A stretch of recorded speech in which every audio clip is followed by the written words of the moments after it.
జై గోమాత ఓం నమో వెంకటేశాయ. తెలంగాణ రాష్ట్ర వ్యాప్తంగా అదేవిధంగా ఆంధ్రప్రదేశ్లో గో హింస జరుగుతున్నాయి, గో హత్యలు పాల్పడుతున్నారు.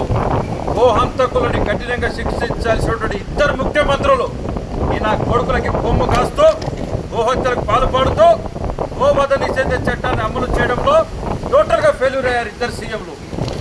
వీటిని మీరు కంట్రోల్ చేయకపోతే రాబోయే రోజుల్లో మేము గోహత్యకు పాల్పడుతున్న వారిని మేమే కఠినంగా శిక్షించేటువంటి పరిస్థితి తీసుకురాకముందే మీరు కంట్రోల్ చేయాలని చెప్పేసి చంద్రబాబు నాయుడు గారికి అదేవిధంగా రేవంత్ రెడ్డి గారికి హెచ్చరిస్తున్నా. గోవులు ఎక్కడైతే నశించిపోతాయో, ఎక్కడ గోహత్యలు పాల్పడతారో ఆ రాష్ట్రం, ఆ దేశం సుభిక్షంగా ఉండదని చరిత్ర చెప్పినా కూడా బుద్ధి రాదు ఈ పాలకులకి. సిగ్గులేని పాలకులు ఈరోజు విపరీతమైనటువంటి గోహత్యలు జరుగుతున్నాయి. అక్రమంగా గోవులు తరలిస్తున్నారు, చిత్ర హింసలు పెడుతున్నారు. ఈ సన్యాసులకు బుద్ధి అయితే రావడం లేదు. ప్రకృతి చిన్న భిన్నం అవుతున్నా కూడా ఈ పాలకులకి బుద్ధి రావడం లేదు. గోహత్యలకు పాల్పడుతున్న వారిని మీరు శిక్షించకపోతే గో రక్షకులందరూ ఏకమై మీ అంతు చూస్తారని కూడా ఈ సందర్భంగా తెలియజేస్తున్నారు.